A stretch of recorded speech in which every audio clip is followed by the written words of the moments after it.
Bismillahirrahmanirrahim. Assalamualaikum warahmatullahi wabarakatuh. Yang saya hormati para dewan juri, yang saya banggakan rekan-rekan peserta Lomba Dai Semarak Maulid Nabi 1442 Hijriah PPIT Al-Hikmah Boyolali dan para hadirin rahimakumullah. Innal hamdalillah nahmaduhu wa nasta'inuhu wa nastaghfiruh wa na'udzu billahi min shururi anfusina wa min sayyiati a'malina may yahdihillahu fala mudhillalah wa may yudlil fala hadiyalah. Asyhadu an la ilaha illallah wahdahu la syarikalah wa asyhadu anna Muhammadan abduhu wa rasuluh. Allahumma shalli ala Muhammad wa ala alihi wa ashabihi wa man tabi'a hudah. Qala Allahu fil kitabil karim, a'udzu billahi minasyaitonir rajim. Laqad kana lakum fi rasulillahi uswatun hasanah liman kana yarjullaha wal yawmal akhir wa dzakarallaha katsiran.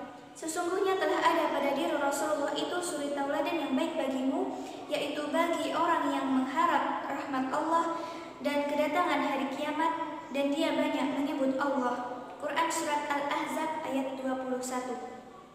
Hadirin rahimakumullah, ayat tadi mengingatkan kita betapa semua akhlakul karimah yang diajarkan oleh Islam telah dicontohkan oleh baginda Nabi Muhammad Sallallahu Alaihi Wasallam. Dari sekian banyak akhlak beliau, perkenankan saya menyampaikan salah satu sifat Rasulullah yang harus kita teladani, yaitu amanah. Amanah adalah lawan kata dari khianat. Amanah terjadi di atas ketaatan, ibadah, titipan, dan kepercayaan. Dengan demikian, amanah berarti sesuatu yang dipercayakan untuk dijaga, dilindungi, dan dilaksanakan. Nabi Muhammad SAW mendapat julukan dari penduduk kota Makkah dengan gelar Al-Amin yang artinya terpercaya. Gelar tersebut beliau peroleh bahkan jauh sebelum beliau diangkat menjadi Rasul. Apapun yang dikatakan oleh beliau, penduduk Makkah akan mempercayainya karena beliau bukanlah seorang pendusta. Jika satu urusan diserahkan kepada Nabi Muhammad SAW, niscaya orang percaya bahwa urusan itu akan dilaksanakan dengan sebaik-baiknya. Mustahil Nabi itu khianat terhadap orang yang telah memberinya amanah. Qala Allahu fil kitabil karim, a'udzu billahi minasyaitonir rajim. Uballighukum risalati rabbi wa ana lakum nasihun amin. Aku menyampaikan amanat-amanat Tuhanku kepadamu, dan aku hanyalah pemberi nasihat terpercaya bagimu. Quran Surat Al-A'raf ayat 68. Dalam satu kisah tentang peletakan Hajarul Aswad, beberapa kabilah berselisih paham tentang siapa yang berhak meletakkan Hajar Aswad ke tempatnya, dan semua kabilah bermaksud untuk meletakkannya karena ingin mendapatkan kemuliaan. Hingga hampir terjadi pertikaian di antara mereka. Satu kabilah mendekatkan bejana berisi darah, dan kabilah lain bahkan bersumpah untuk siap mati.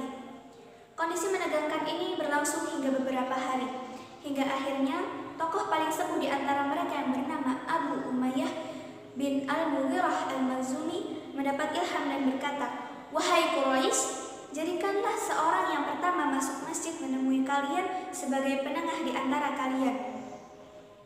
Mereka pun menerima tawaran tersebut dan menunggu siapa gerangan yang akan masuk masjid pertama kali. Dan ternyata yang masuk adalah Muhammad SAW.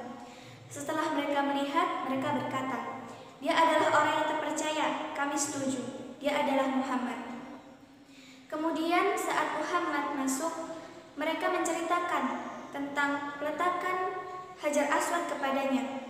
Kemudian Nabi Muhammad membentangkan kain, lalu mengambil Hajar Aswad dan meletakkannya di atas kain tersebut. Lalu berkata kepada setiap pemimpin kabilah, "Hendaklah setiap pemimpin kabilah memegang setiap ujung kain, lalu mengangkatnya menuju tempatnya." Lalu kemudian Nabi meletakkannya sendiri. Dengan demikian terhindarlah pertumpahan darah antara orang-orang Quraisy dengan sesama saudara mereka. Dalam satu kisah lain, ketika Nabi Muhammad sudah tidak lagi mempan ditawari harta tahta wanita oleh kaum Quraisy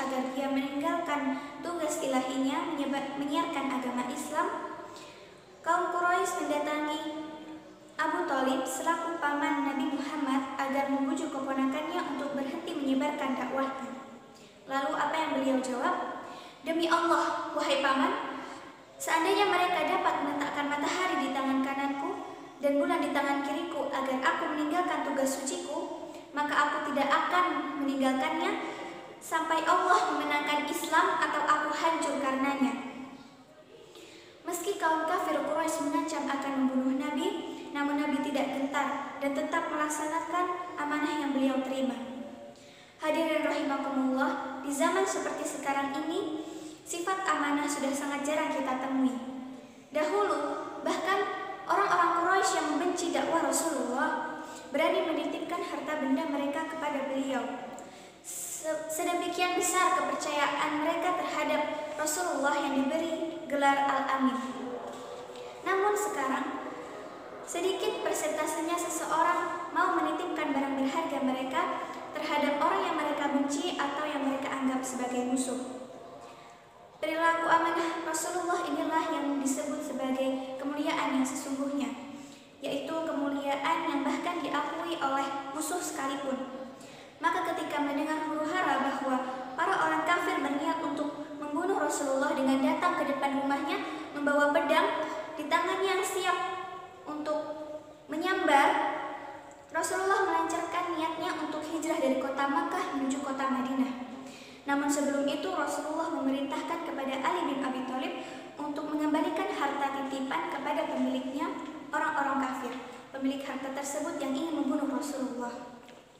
Hadirin rahimakumullah, marilah kita implementasikan sikap amanah Rasulullah ini di kehidupan kita sebagai perwujudan cinta kita kepada Rasulullah, dan semoga kita termasuk golongan orang yang mendapat predikat fid dunya hasanah wa fil akhirati hasanah wa qina adzabannar. Demikian tausiah yang dapat saya sampaikan. Jika ada benarnya datangnya dari Allah, jika ada khilafnya datangnya dari saya. Usikum wa nafsi bitaqwallah. Wassalamualaikum warahmatullahi